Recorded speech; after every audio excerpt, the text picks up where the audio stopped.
我的舍友很有安全意识，网恋都是拿我照片和信息，一次性谈了7、8个，经常让男人点外卖买礼物。后来他被人曝光，做了18页 PPT 挂在学校论坛，无数男人因爱生恨，误以为我就是他，在宿舍楼下抓住我，捅了我整整18刀，我被活生生捅死。临死前还听见他的庆幸声，还好用的都是他的信息，不然死的就是我了。在睁眼，我回到外卖刚送达的时候，林毅，你怎么把我的外卖吃了？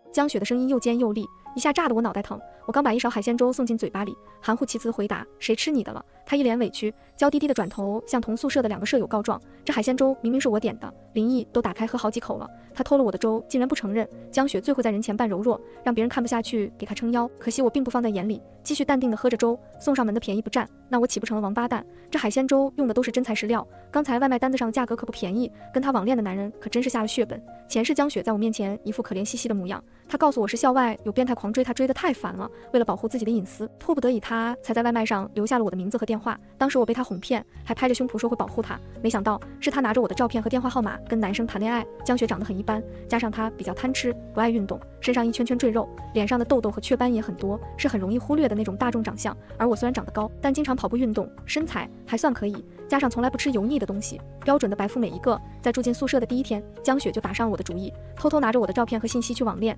江雪很会拿捏男人，她知道他们要什么，谈一个就算了，还一口气谈了8个。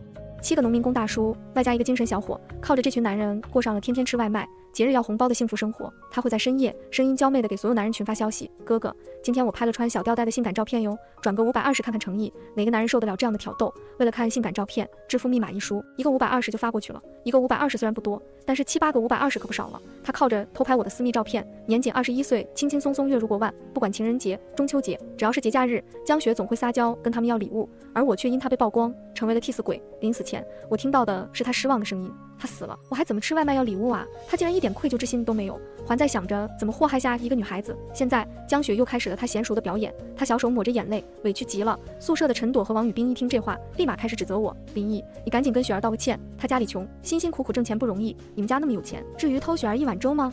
我冷哼一声反笑，然后把外卖单重重地拍在桌子上，说得对，我家里有钱，那么我为什么要偷碗粥？看清楚了，外卖单上究竟写的是谁的名字和手机号码？王宇斌和陈朵2人看见外卖单，将审视的目光投向江雪，瞬间，刚才一脸委屈的江雪脸色变得惨白，她几乎都要站不住了。王宇斌和陈朵2人对我说了句道歉，对江雪翻了个白眼就出去了。这时，江雪的肚子咕咕的响了起来，她确实是饿了。眼见我一眼都没看她委屈的转头进了卫生间，开始打电话。尽管把声音压得很小，但我还是听了清楚。哥哥，你给我点的外卖让舍友偷吃了，我好饿呀！呜呜，她的声音又娇又软。就连我一个女生听到这样的声音都会心生怜爱，更何况是血气方刚的精神小伙和油腻的中年大叔。虽然电话那头的声音有些模糊，但我断断续续还是听到了对我的骂声：不要脸！下次他再这样，你跟他说我男朋友来收拾你，我可不准别人欺负我的小宝贝。他在厕所打完了电话，然后笑着出来了，估计刚才那男生给他发的红包不小，不然江雪也不会笑得这么开心。希望他在得知我搬出这个宿舍后还能笑得如此开心。刚上大学，我爸怕我没住过学生宿舍不适应，就在学校旁边给我买了套房子。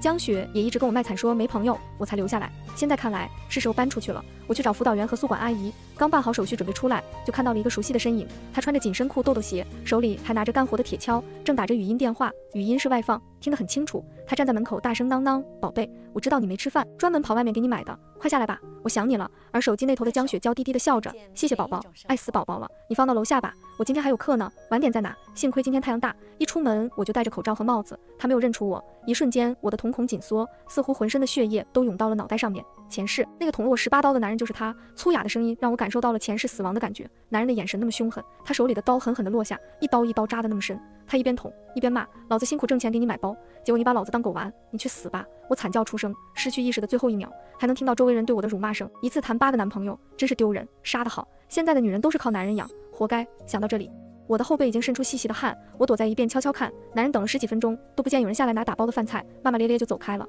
没想到张宇已经找到了我们的大学，并且还跟几个农民工来学校一起修建图书馆。看来他是必须要见到江雪才肯罢休了。那这段时间我必须小心再小心。我越想越气，立马朋友圈把江雪屏蔽了。以前我的手机总会接到陌生的电话，不厌其烦，我直接设置了骚扰拦截，想都不用想，肯定是江雪的那些男朋友们。我把他们从黑名单拉了出来，然后一一发送了短信：哥哥，我们在一起这么长时间了，想跟你面基。很快那边过来了6条油腻短信：我的宝贝，你可想死哥哥了，我就知道丫头前段时间在欲擒故纵，怎么样还是受不了我的魅力吧。好想吃掉你啊，小仙女。看着这些短信，我严重生理不适，甚至还有2个男人打来了电话，他们经常和江雪语音通话，我怕声音暴露，赶紧去接了电话，又忍着恶心给2人回了消息，哥哥在上课不方便，然后给这8个人一起发送了，今天下午6点，我们在宿舍楼下见面吧，哥哥，夏天到了，我想吃外面那家的小龙虾，你给我送过来吧。8条消息几乎在同一时间过来，没问题，小宝贝。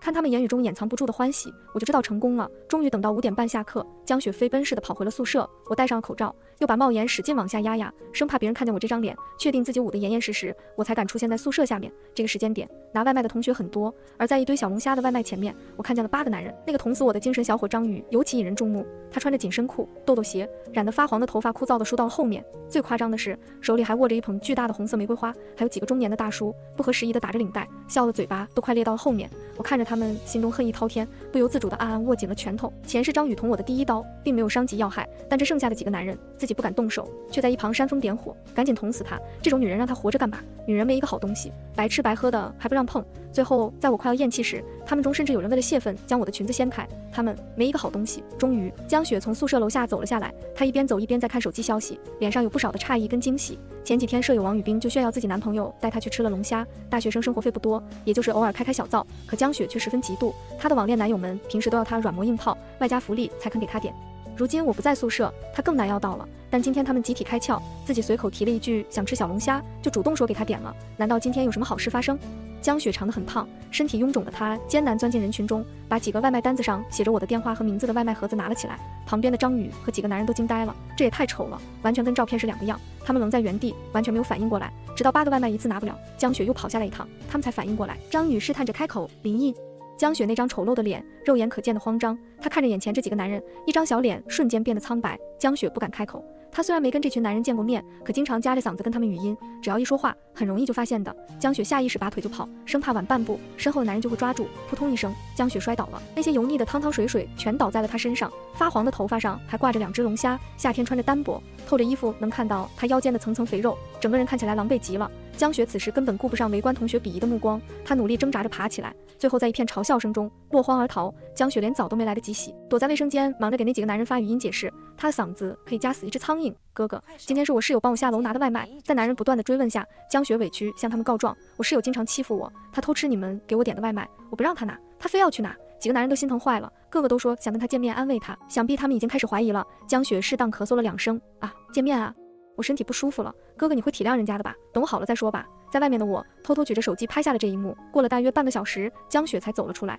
一脸得意。她觉得自己很厉害，玩那些男人就跟玩狗一样简单。但尽管这次她圆了过去，但是那群男人却没那么好忽悠，他们开始强烈要求江雪跟他们视频。可是我已经搬出了宿舍，江雪也不能趁我睡着把摄像头对我脸上。她开始头大了，因为张宇好像意识到了自己女朋友脚踏8条船的事情，他在宿舍楼下经常游荡。你出来陪我一晚，不然我就弄死你。我告诉你，我的耐心是有限的。接连1个星期把江雪吓得魂不附体。下午上课的时候，江雪假装怯生生的样子走过来问我，之前的事是我错了，你搬回来吧，我是真心把你当成好朋友的，求你不要孤立我了。这么一张普通的脸，矫揉做作起来更显恶心。他脸上似乎满是歉意，眼神中却藏着一丝阴险。其实他只是着急，我搬出去以后，他拍不到我在宿舍穿着清凉的照片，也没法长期用我的名字拿外卖。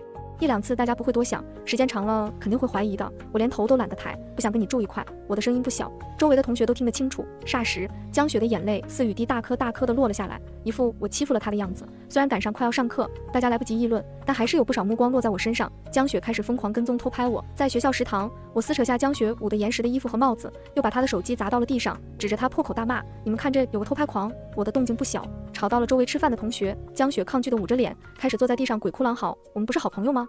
你为什么要孤立我一个人搬出去住？求求你了，搬回来好不好？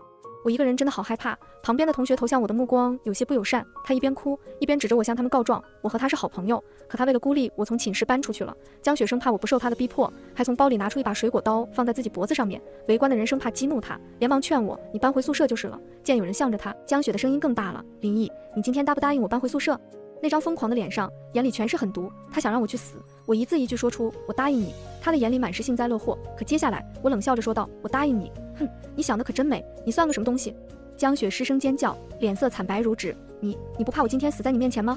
死，他可舍不得死。我走得离他近了一点，声音冰冷，这种道德绑架对我一点用都没有。你要是想死就快点死。他的一张脸铁青，拿着刀的手都在微微发抖。显然是怕到了极点。那群男人里面，他骗张宇的钱最多，这钱他本来想等着放暑假做整容用的，现在还安安稳稳在银行卡上待着，让他把这钱吐出来，做梦吧。可是这2天，张宇和那几个男人越逼越近，江雪快被他们逼疯了。我也搬出去住了，想让我当替罪羊也不可能。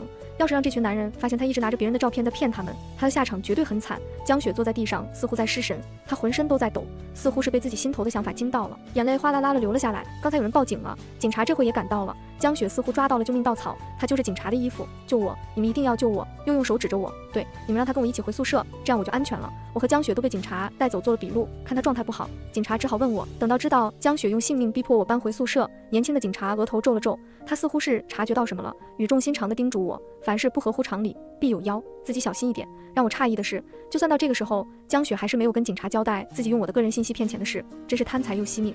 从警局离开的时候，年轻警察还给了他的电话号码，有事可以给我打电话。微风扑面，远处路边蔷薇花开的正盛，相比较，江雪的脸就难看的有些吓人了。他再也不掩饰，恶狠狠地朝我吼道：林毅，你给我等着！闻言，我莞尔一笑，可惜了，这一世我绝不会让他如愿。踩着我的尸体一路往上爬，江雪的报应已经到了。今天的事情闹得不轻，我们一起回了学校，不少人指指点点，又说江雪疯癫的，也有指责我孤立同学的，众口不一，怕影响不好。辅导员专门把我们俩叫出去话。今天的事情我也不知道原委，但是闹到了警局，在学生中影响真的太不好了。你们俩以前就是朋友，我不希望大家搞得这样僵。还不等辅导员说完，江雪一脸愧疚地流下了眼泪，都是我的错，要不是我家穷，我又长得丑，林毅也不会孤立我的。你看，明明是认错，他却三言两语把脏水泼在我的身上，想坐实我的罪名。辅导员看着他的眼神有些不耐，只能说这种下贱的手段只能用一次，反反复复是个人都会感到厌烦。大学3年了，难道辅导员不知道江雪的本来面目吗？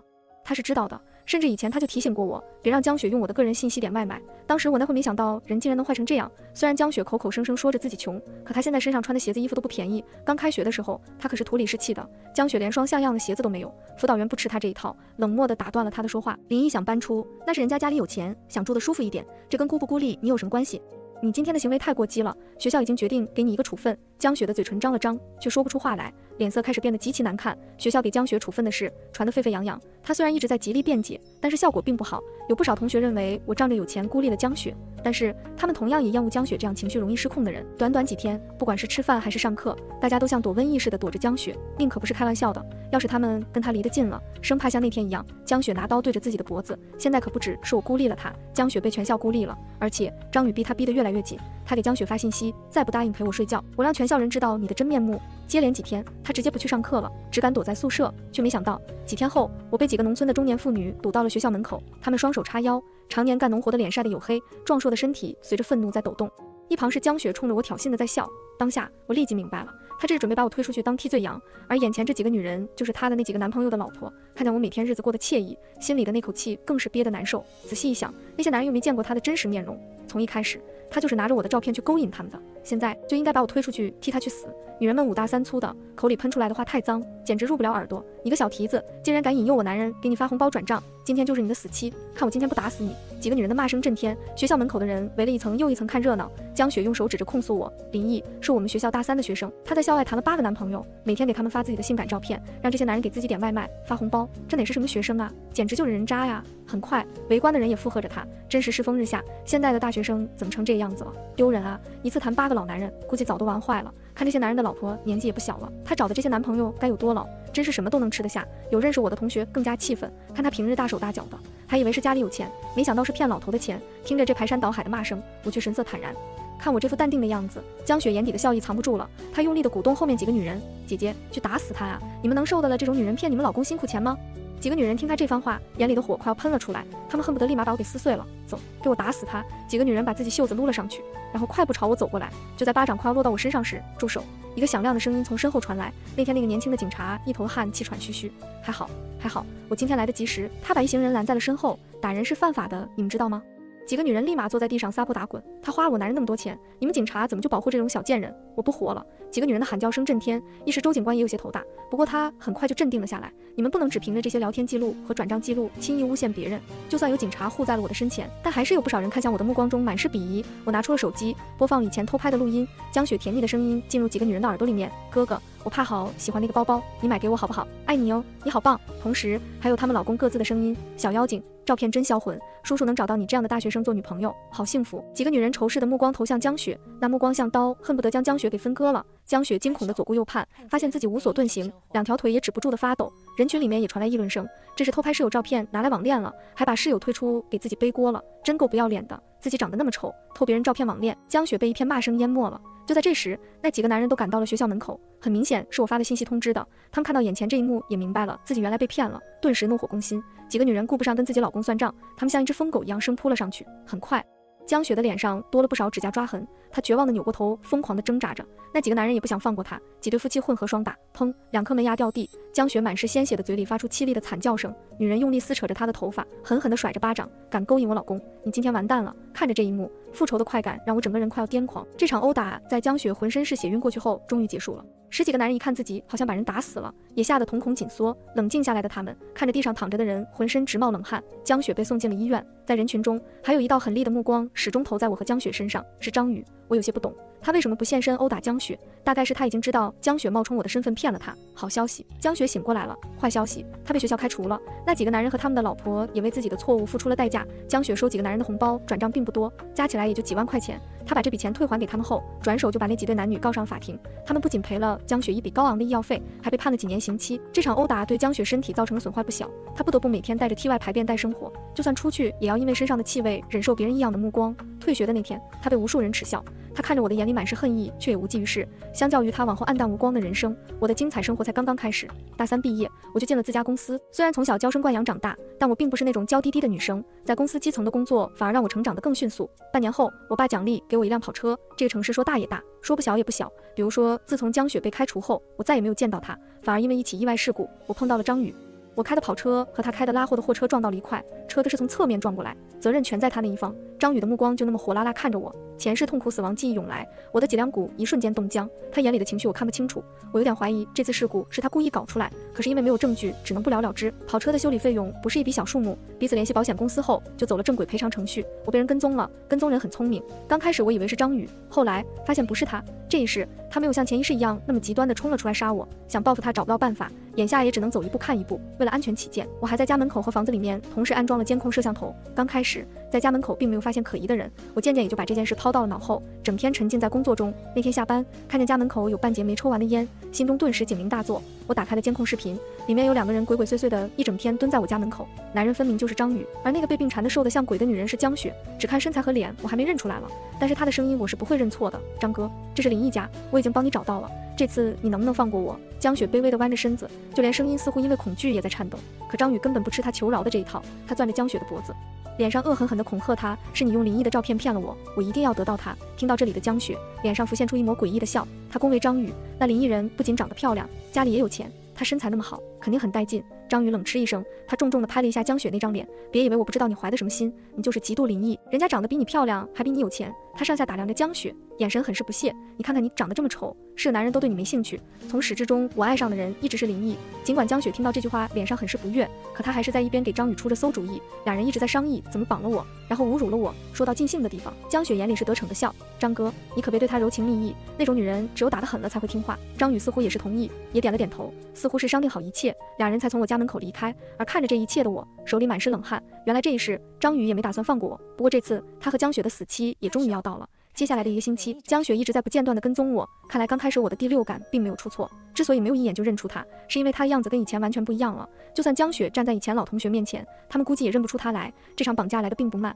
我在办公室手机监控里看着门口拿着绳子和迷药的2人，立马就明白了，他们打算今天动手，而我则选择一脚踏入这个陷阱。果然如我所料，在我开门的一瞬间，张宇从一侧冲了出来，他捂着我的鼻子，把我弄到了房间里面。再次醒来，已经是晚上了。看见我醒来的江雪，眼语满是高兴和恨意。张哥，他醒了。听到声音的张宇缓缓起身，他把刀放在我的脸上。你不知道自己这张脸有多招人喜欢，乖乖的，我不想伤害你。他一边说，一边开始迫不及待把自己全身的衣服脱光了，然后一头扎进了卫生间洗澡。江雪则举着手机开始拍视频，她狰狞的脸上是古怪的笑意。林毅，你完蛋了，今天拍了视频，我看你敢不敢那么得意，小心我把这些视频发到网上。江雪疯狂狠毒的目光像寒针似的，她用尽全力诅咒着我，让你比我漂亮，让你家那么有钱。这次我要让你彻彻底底的身败名裂，你这个贱人，我要让你生不如死。张宇从卫生间出来了，他那双三角眼露出猥琐的目光。就在他准备下手时，门外的警察一下冲了进来，脱光的张宇在一瞬间就被控制住了。他还想反抗，却立马被戴上了手铐。今天是周警官带的队，他的语气有些责备，这么大的事，你竟敢冒这个风险，不要命了？他一边给我解着绳子，一边询问我，没事吧？应该吓坏了吧？对于这个救命恩人，我并不吝啬笑容，冲他笑得很甜。没事。刚才还猖狂的江雪，在这一刻也终于绷不住了。他一边哭一边骂我，又骂张宇，是你逼我的，不然我也不会这样做的，都怪你，是你胁迫我的。林毅，你这贱人，这次又让你逃过了，我恨你，我恨你。他的悲痛不是假的，眼泪和鼻涕同时在他脸上淌着，整个人看起来狼狈不已。但是警察根本不听他这番说辞，直接把张宇和他给带走了。这起案件的性质挺严重的，张宇和江雪能踩好几年的缝纫机，不可否认周警官很帅，尤其在一身警服的加持下，更觉得整个人清风俊朗。现在他跟我说着这起案子，我看着他这张俊逸的脸，不可控制的出神。林毅，你有听我说吗？我恍然，连忙一笑，在听。周警官，我可以见一下张宇吗？可以。得到肯定的回答后，我见到了张宇。我不想与他有很多的交集，甚至都不愿意跟他多说一句话。你知道警察为什么那么及时找上门吗？因为是江雪提前跟我说了。张宇眼里满是震惊，他不会，他也恨你。我冷淡一笑，他是恨我，不过他也想从你每天的殴打中逃离。就算案件发生了，你才是主犯，而他可以说是受你胁迫的。话落，我立马从房间出来了，只剩下暴怒的张宇用拳头砸着桌子。人性就是这样，趋利避害。我猜的不错，江雪真是这样说的。她说张宇胁迫她的，她没有办法。为了证明，她还拿出了手机里面录音的证据。这我倒是没有想到，不过江雪的脑子很好用，估计从一开始她就给自己想好了后路。不过这一切都跟我无关了，我只需坐下看他们俩狗咬狗一嘴毛。再次听到两人的消息是1个月后了，张宇从被关派出所逃了出来，然后用刀捅死了江雪，整整18刀，一刀都不差。看来他上一世这一世都跟18这个数字有深深的缘分。江雪死得很惨，那样的痛苦终于让他亲身感受了一遭，这一切永远结束了。此后，在某天的清晨，我和周警官看了一场不起眼的日出。夏天藏在日出里，爱意也是。人生缓缓，自有答案。全文完结。